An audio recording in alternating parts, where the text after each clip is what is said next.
Welcome to www.dieter-horn.de. I'm very pleased that you've clicked on this video. And today, I have the honor of presenting to you a very special classic of furniture history, the Barcelona chair. The Barcelona chair is truly an exceptional piece of design, which Ludwig Mies van der Rohe designed as early as 1929. Who was Ludwig Mies van der Rohe? A German architect. What few people know is that he designed this chair together with his close colleague, Rohe.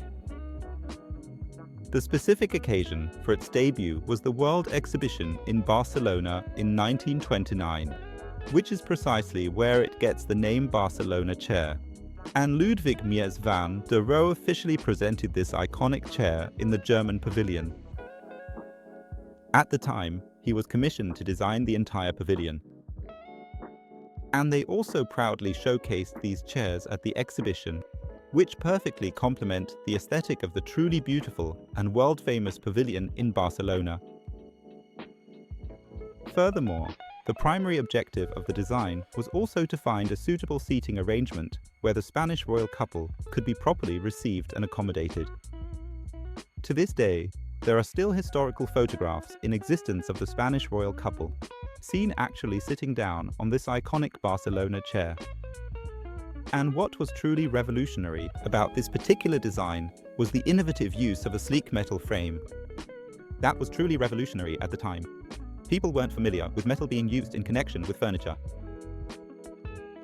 And that really was a revolution for furniture production throughout the 20th century, and probably one of the most important furniture designs of the modern era.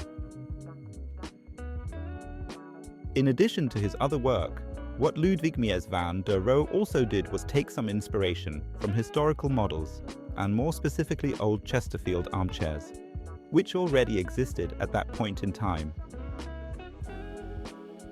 Especially the square-patterned button tufting that you can see is reminiscent of the models from that era, those Chesterfield armchairs. And after that, after 1929, things started off very slowly at first. So the chair was produced exclusively as a custom-made piece in the workshop. And back then, the base was also made of several metal pieces that were then welded together. It wasn't until 1948, so about 20 years later, that Mies van der Rohe began. The collaboration with Knoll International, who have actually been producing the chair since 1948, initially in small batches and today in larger series. Knoll International then made some technical changes together with Mies van der Rohe. As I said, the metal frame in particular is now made from a single piece. What is still very, very elaborate, and will undoubtedly remain so, is this exceptionally detailed, square-patterned tufting, which a Knoll employee actually has to work on for 2 days. This means that these individual pieces of leather, and they are indeed individual pieces, are cut by hand and then sewn together by hand. And for that, a Knoll employee needs about 2 to 3 working days. Brand new and only available since this year is the version with a fabric cover, which I'm sitting on right now, incredibly comfortable and really an alternative to the beautiful leather. You can choose the leather color completely freely. It actually looks super chic in almost all leather colors. White is very elegant, red looks great. Here you can see a very dark brown leather. And of course, the absolutely classic choice would be black. Occasionally, of course, as with any beautiful design, someone gets the idea to copy such things and then bring them onto the market as a replica.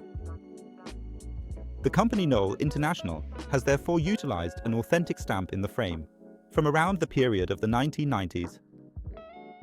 It's stamped here on the outside, at the back on the right. That's the logo of the company Knoll International.